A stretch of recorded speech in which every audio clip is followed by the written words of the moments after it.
Good morning friend. आज हम लोग सीटेट के बारे में जो आपका 9 जून 2023 को आपका पोस्ट डेट दिखा रहा है।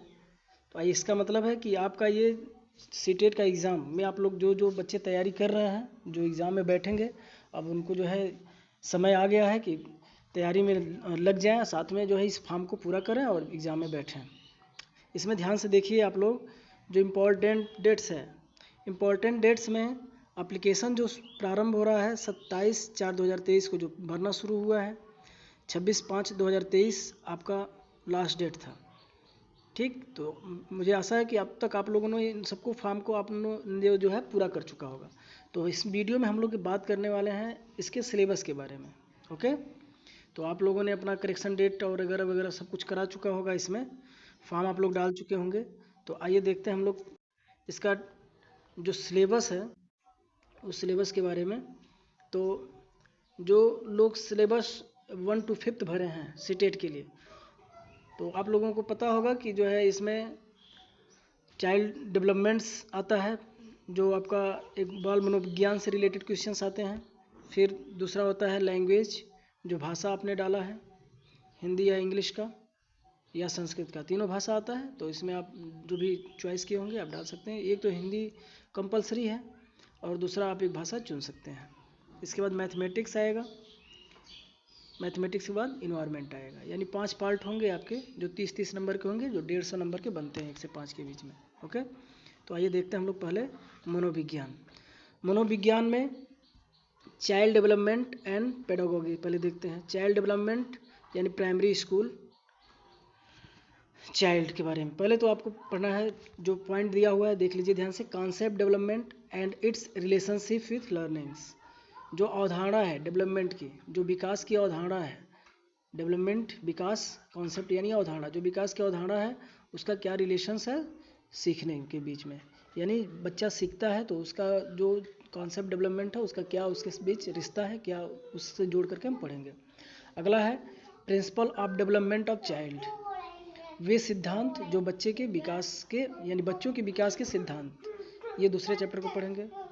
फिर हम लोग देखेंगे इन्वायरमेंट और वंशानुगत का जो है क्या प्रभाव पड़ता है बच्चे के ऊपर। बच्चे के ऊपर प्रभाव पड़ता है ना, जैसे वातावरण का प्रभाव पड़ता है सीखने में, फिर उसके जो है हेरिडिटी का। ठीक है, अगला है सोशलाइजेशन, क्या होता है समाजीकरण प्रक्रिया क्या होती है, जो बच्चे का जो संसार रूपी समाज है बच्चा, यानी इन सब के बीच में क्या संबंध है, टीचर्स पेरेंट्स और यहाँ उसके वातावरण में रहने वाले लोगों का क्या प्रभाव पड़ता है बच्चे के ऊपर, इसको देखना है बारीकी से। सबसे इम्पॉर्टेंट चीज़ पियाजे कोहलरबर्ग बायोगोटस्की के बारे में हमें जो है बढ़िया से अध्ययन कर लेना है। फिर बच्चे के जो है जो प्रोग्रेसिव एजुकेशंस हैं उसके बारे में कॉन्सेप्ट क्या क्या कॉन्सेप्ट है उसके बारे में पढ़ लेना है। तीसरा आपका कुछ चैप्टर से इसको इम्पॉर्टेंट है देख लीजिएगा। एक जेंडर, यहाँ से बहुत क्वेश्चन पूछा जाता है, gender as a social construct, तो यानी जो लिंग है, जो समाज में जो जेंडर है उसके आधार पर वो क्या रोल अदा करती है सीखने में, क्या उस पर प्रभाव पड़ता है, एजुकेशन पे क्या प्रभाव पड़ता है, उनके बारे में आप बढ़िया से पढ़ लीजिएगा। इंडिविजुअल डिफरेंस, इंडिविजुअल डिफरेंस तो आप लोग जानते होंगे, व्यक्तिगत विभिन्नता के बारे में इसमें कह रहा है। हाँ भाई, व्यक्तिगत विभिन्नता वही है इंडिविजुअल डिफरेंस, जो सीखने में क्या प्रभाव डालता है। ठीक, डाइवर्सिटी, डाइवर्सिटी तो जानती हैं, भी विभिन्नता के बारे में कहता है कि अनेकता, एक क्लास में जो है भिन्न भिन्न बच्चे बैठते हैं उनके बारे में, उनकी लैंग्वेज, कास्ट, जेंडर्स, रिलीजन्स, समुदाय, कम्युनिटी, यानी धर्म, समुदाय, लिंग, जाति, भाषा के आधार पे जो अलग अलग होते हैं उनसे क्या प्रभाव पड़ता है सीखने पर, इसके बारे में आप जरूर क्वेश्चन पूछेगा, इसके बारे में पढ़ लीजिएगा। ठीक, वहाँ से बहुत क्वेश्चन आएंगे 100%। इसके बाद आप लोग स्कूल बेस्ड पर बड़े बड़े क्वेश्चन से नहीं आते हैं सीटेट में फंसाने वाला, कि बच्चा सो रहा है क्लास में तो आप क्या करेंगे, ऐसे कुछ समस्यात्मक क्वेश्चंस कम से कम 300 से 400 के बीच में आपको अध्ययन करना होगा, यहाँ से क्वेश्चन आ जाएंगे। यानी मोर देन ये दोनों पार्ट से जो दिखा रहा है district between assessment for the learnings and assessment, ये चीज़ें जो दिखा रही है इनमें आपको बढ़िया से आप समस्यात्मक क्वेश्चन पढ़ेंगे। अगला है कॉन्सेप्ट ऑफ इंक्लूसिव एजुकेशंस, ठीक है। कॉन्सेप्ट यानी अवधारणा, इंक्लूसिव एजुकेशन, समावेशी शिक्षा, इंक्लूसिव मीन्स होता है समावेशी, ठीक है। तो समावेशी शिक्षा और बच्चों की जो समझ की अवधारणा है, उनके लिए क्या विशेष आवश्यकता होती है, ये एक हेडिंग है। इसके नीचे जो है 3 पॉइंट्स दिए हैं, इनके बारे में पढ़ लेना आपको। जैसे addressing learners for diverse backgrounds, diverse मैंने ऊपर डाइवर्स की बात हुई थी, वो कहीं ना कहीं हेल्प करेगा, सभी एक दूसरे से जुड़े होते हैं इसे मनोविज्ञान में। तो आप एक पढ़ेंगे तो दूसरा भी क्लियर होता रहेगा। किसी भी पॉइंट को पढ़िए, किसी भी टॉपिक को पढ़िए खूब बढ़िया से और समझ के पढ़िए उसको।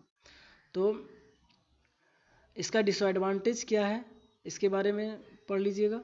इसके बाद addressing the needs of childrens की जो आवश्यकता होती है सीखने की, जो कठिनाइयाँ सीखने में पड़ती हैं, हानियाँ जो होती हैं, उनके बारे में आपको पढ़ना है।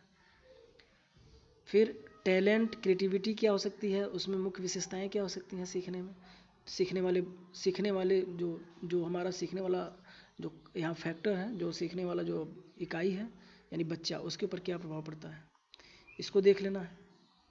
फिर हम लोग देखेंगे अगला दे रहा है लर्निंग एंड पेडागोगी, सीखना और पेडागोगी के बारे में, यानी कैसे how childrens thinks and learn, बच्चा कैसे सोचता है और सीखता है। हाउ कैसे एंड वाई और क्यों, कैसे और क्यों चिल्ड्रन फेल होते हैं, बच्चे असफल होते हैं अचीव करने के लिए अपने सफलता को स्कूल परफॉर्मेंस में, ठीक है। तो इनसे जुड़े हुए समस्यात्मक क्वेश्चंस पूछे जाएंगे। बेसिक जो प्रोसेस है, जो हमारी प्रक्रिया है, जो मूलभूत प्रक्रिया है शिक्षण की और सीखने की, उसके बारे में पढ़ेंगे आप, ठीक। ये तो आप माइक्रो टीचिंग में किए होंगे, उन सब चीज़ों को एक बार रिपीट कर लीजिएगा। बच्चा एक समस्या, यहाँ लिख रहा है child as a problem solver, तो बच्चा एक समस्या को सुलझाने का काम भी करता है कभी कभी, कैसे, इसके बारे में आप पढ़िएगा ध्यान से, ठीक है। फिर alternative conceptions of learning in children's, understanding children's errors and significance of steps and learning process, यानी स्टेप्स, इसमें लर्निंग प्रोसेस के स्टेप्स जितने भी हैं, आप कई सिद्धांतकों के नाम हैं, उन्होंने जो है लर्निंग कॉन्सेप्ट का जो है प्रोसेस दिया है, उनके बारे में ज़रूर पढ़ लीजिएगा। जैसे आप स्किनर हो गए और वगैरह वगैरह, ठीक है। स्किनर, स्मिथ बायोगोटस्की के बारे में भी दिया है, ठीक। कोग्निशंस इमोशंस, ये हो गया motivational and learnings and factor contribute to the learning, means आपको जो ये आने वाले हैं 30 नंबर, ये 30 नंबर अक्सर करके बच्चे गलत करते हैं, क्योंकि ये थोड़ा उलझाऊ टॉपिक होता है। तो मैं अपने चैनल पर मनोविज्ञान के बारे में कुछ पढ़ा रहा हूँ, स्टार्ट करूँगा, आप थोड़ा कमेंट करिए स्किनर के बारे में, और मैंने पियाजे के बारे में कुछ पढ़ाया है, पावलो के बारे में, सॉरी पावलो और पियाजे के बारे में। तो उसको पढ़ने के बाद आप ज़रूर कमेंट करिएगा कि कैसा लगा वीडियो, ताकि मुझे हिम्मत मिल सके और आप लोगों को कुछ मनोविज्ञान से रिलेटेड बता सकूं, ओके। इसके बाद अगला मैथ है, अगला लैंग्वेज है भाषा। तो भाषा आप जो चुने होंगे उसको आपको अध्ययन करना होगा, चाहे हिंदी हो चाहे इंग्लिश हो, ठीक है, ठीक। इसके बाद मैथमेटिक्स है, 1 से 5 तक मैथ आपको सॉल्व करना है, जो नंबर्स हैं, सब्ट्रैक्शंस हैं, मल्टीप्लिकेशन है, डिविजन्स है, मेजरमेंट है, वेट है, टाइम है। अच्छा, एग्ज़ाम में सॉल्व करते समय मैथ के लिए आप कम से कम जो 1.5 घंटे समय होते हैं, उसमें आप लास्ट के 30 मिनट या 40 मिनट आप मैथ के लिए बचा के रखिएगा उस, और सभी पेपर को जो 40 मिनट, यानी आप प्रयास करिए कि आप 50 मिनट में ही, 50-40-90, हाँ 50 मिनट में ही उसको सॉल्व कर ले, पूरा पूरा पूरा पूरा जो प्रोसेस होता है रोल नंबर भरने का और सब चीज़ों का, वो 50 मिनट में कर लीजिए, पूरा पेपर सॉल्व कर लीजिए, 40 मिनट मैथ के लिए छोड़िए, तब आप एक अच्छे नंबर को गेन कर पाओगे, ओके। इसके बाद हम लोग देखते हैं मैथ के लिए, मैथ के लिए आपको अलग से कहीं ना कहीं जो है देख लीजिए, पढ़ना पड़ेगा आपको मैथ के लिए। और इसके बाद कंटेंट है इन्वायरमेंटल स्टडीज़, इन्वायरमेंटल के बारे में पढ़ाता हूँ। जैसे पहला आपका फैमिली एंड फ्रेंड्स, परिवार और दोस्त के बारे में जो है, इसके बारे में वीडियो दूंगा। Relationships, work and play, animals, plants, इनके बारे में पूछता है। जैसे दूसरा पॉइंट है फूड, भोजन कहाँ कहाँ से प्राप्त होते हैं, जैसे एनिमल से, प्लांट से, ठीक है। शेल्टर, निवास, वाटर, वाटर के बारे में और ट्रैवल के बारे में, थिंग्स जो हमें थिंग्स के बारे में, इन सब के बारे में आपको पढ़ लेना है। आप इससे रिलेटेड पेडागोगिकल्स क्वेश्चंस पूछेंगे, कॉन्सेप्ट इसको पीवीएस का, ठीक है। सीटेट में, यूपी टेट में ऐसा नहीं होता है, लेकिन सीटेट में आपको 15 क्वेश्चंस अगर इससे रहेंगे, 15 क्वेश्चंस कंटेंट से रहेंगे, तो 15 क्वेश्चंस आप इससे पाएंगे। उसी तरह हर पार्ट में आपको मिलेगा, चाहे वो मैथ हो गया, मैथ में भी 15 क्वेश्चंस आपको सॉल्व करने होंगे, 15 क्वेश्चंस आप मनोविज्ञान से, ठीक है। और ऐसे ही भाषा में भी होगा, 15 क्वेश्चंस आपका जो है ग्रामर्स होगा, 15 क्वेश्चंस आपका पेडागोगी होगा।